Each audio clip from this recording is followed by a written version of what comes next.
nawe waba umutagatifu. Erega nicyo wahamagariwe.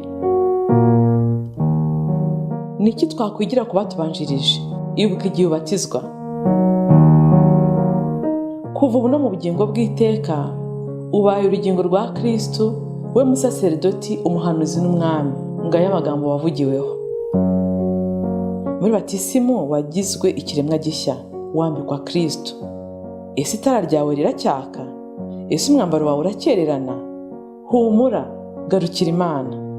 Abatagatifu n'abanyabyaha bababariwe. Akira Kristo. Ikiganiro Ibirari by'ubutagatifu mukigizwa na Beata Mukarusanga, umukristo wubase urugo.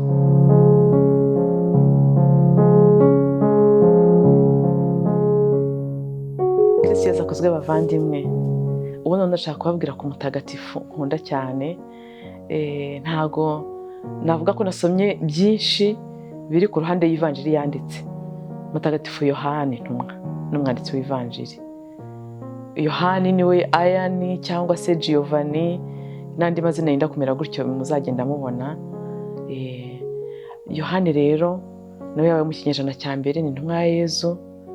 Inyandiko zimwe zivuga ko yavutse muri 6, izindi zikavuga ko yavutse muri 11. Niwe mwigishwa mutoya mu bandi, muri bigishwa 12. Akaba atarigeze ashaka n'umugore.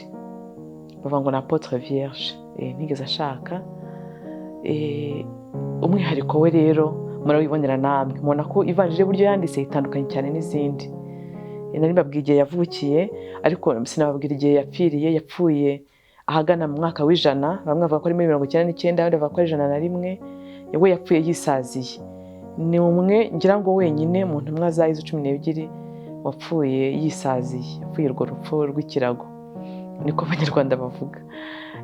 Rero evanjiri ye impamvu navuga ngo nyikunda ni iki? Nuko muri inzira turimo yo gushakashaka Imana, imvugo ye igera ku mutima cyane, ikaduhishurira Yezu Kristo uwo ari we nk'Imana rwose. Yohani iyo atangira kuvuga Yezu Kristo ahera kuwo ari we nk'Imana rwose.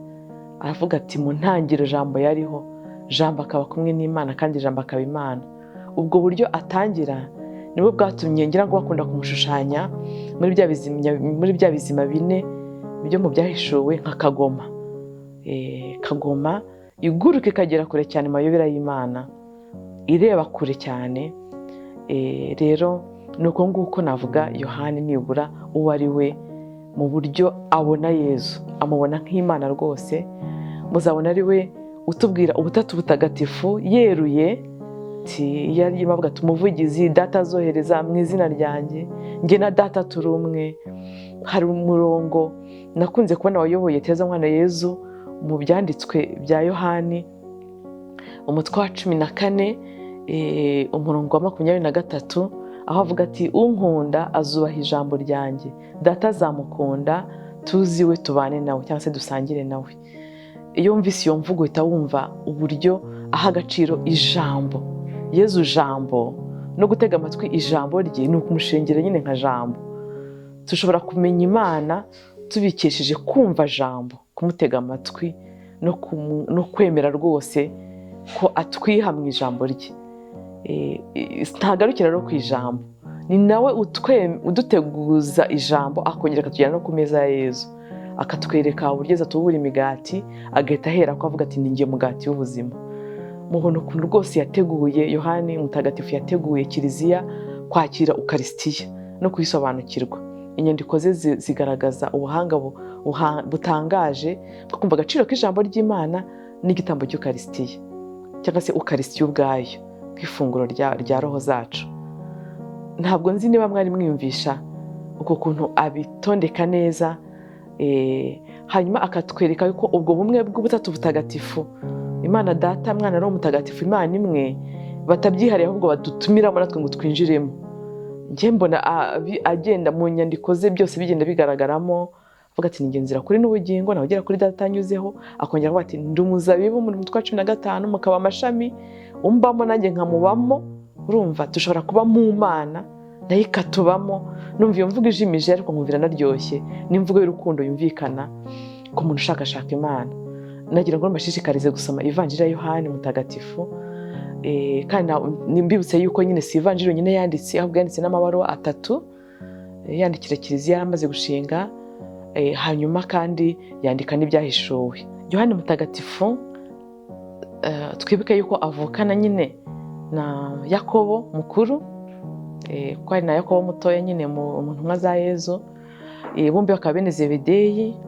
Mwiribuka rero ko we na Yakobo umuvandimwe we na Petero babaye inkoramutima zikomeye za Yezu Kristo. Ibitangaza bikomeye bya Yezu agiye akora babaga bari kumwe, agaheza abandi akinjiza abo 3. Azura umukobwa wa Yayiro musanga bari kumwe, igihe yihinduye ukundi ku musozi wa Taboro bari abo 3. Muri murima wa Getsemani yavuga ati muze tugumane, ndetse basinzira ati ntimwashoboye kugumana nanjye ni buri saha imwe. Zindi ntumwa bari bazitaruye gato, we arabiyegereza nk'inkoramutima za hafi. Ariko we muri abo 3 we akivugira ko ari umwigishwa Yezu yakundaga. Hari ukuntu ashobora gukunda akanakundwa, ariko ngira ngo kwakira urukundo, kwakira ni ikintu gikomeye. Agaragaza nk'umuntu wakiriye iyo ukuntu ari ikinege imbere y'urukundo rw'Imana. Bati umwigishwa Yezu yakundaga, ntamya ko n'abandi yabakundaga, ariko uko kwakira kwe kudasanzwe kwatumye akenshi aryama Yezu mu gituza, akamubitsa amabanga ye. Yarazi umutima wa Yezu utera. Yohani ntagasanzwe. Mwiruke yuko mu gihe cy'isangira rya nyuma intumwa zamwongoreye ziti mutubarize umugambanyi ninde, bakamucira amasi nk'umuntu bazi ko ari nk'umutima ye atagira icyo amuhisha. Ngo Yohani rero nabifuriza gukunda no gusoma ari ivanjiri ye, ari inyandiko ze zose, ya mabaruwa. Umuntu kuntu avuga ati Imana ni urukundo. Iyo shaka kuvuga Imana iyo ariyo, avuga ko Imana ari urukundo, kandi udakunda ntiyamenye Imana. Ati ikizaba dore kitubwira yuko turabana b'Imana nuko dukundana. Ukumva urukundo rw'Imana n'urwa mugenzi wawe rwose arubaho kandi akarushishikaza. Ikindi kigaragara mu ivanjiri ye kidasanzwe, ubona icyo yaragambiriye cyane no kugaragaza nanone ubucunguzi. Iyo Mana yigize umuntu akitangira kuyigaragaza mu nzira y'ububabare rwose, mu mitwe ya hafi cyane. Ukabona kuva yazura Lazaro mu mutwe wa 11 kuzakomeza ivanjiri irangiye, usanga arimo agenda agaragaza uko barimo bategura urupfu rwa Yezu. Abafarisayi bashakaga kumucira urwo rubanza, ibyo imyiteguro babaga barimo kugeza nyine ikiganiro kirambuye kirekire agiranye n'abigishwa babategura ko agiye kubasiga, hanyuma isangira rya nyuma, hanyuma urupfu rwe. Mubona ko no mu ivanjiri y'ububabare akenshi kwa gatanu mutagatifu hakoreshwa ivanjiri ya Yohani kuko irabirambura byose. Undi mwihariko we ni ukwegerana cyane na Bikira Mariya. Abahanga mu by'iyobokamana bavuga yuko ibanga ry'uko ari we wenyine abashije kugera ku musaraba akahagarara nuko yarafashe ku gishura cya Bikira Mariya. Uwabashije kuba uwagendanye na Bikira Mariya ntabwo waceka intege, yabashije kugera ku musaraba, niwe wenyine wahageze mu ntumwa. Hanyuma munsi y'umusaraba Yezu Kristo amuraga mama we ati mubyeyi dore umwana wawe, mwana dore nyoko. Ayo ni amagambo y'urukundo rukomeye cyane, kandi rero twibuke ko yaraduhagarariye twese aho ngaho. Natwe wakunda Yezu yakumva ayo magambo. Hanyuma ngo kuva icyo gihe amujyana iwe, natwe turamutse twakiriye Bikira Mariya twamujyana iwacu akatubera mama. Igitabo cy'ibyahishuwe bavuga ko cyanditswe nacyo na Yohani intumwa, igihe yari ahungiye ku kirwa cya Patimosi mu gihe cy'itotezwa ry'abakristo ryo mu kinyejana cya mbere. Bavuga ko hari umunsi bamushyize mu ngunguru icaniriyemo amavuta, aho kugira ngo ashye, ahubwo akongera agasubirana itoto. Rero yabayeho ubuzima bw'urukundo rukomeye. Niba ushaka kwiga gukunda, nagusaba gusoma ivanjiri ya Yohani. Hasingizwe Imana, abamarayika n'abatagatifu bayo.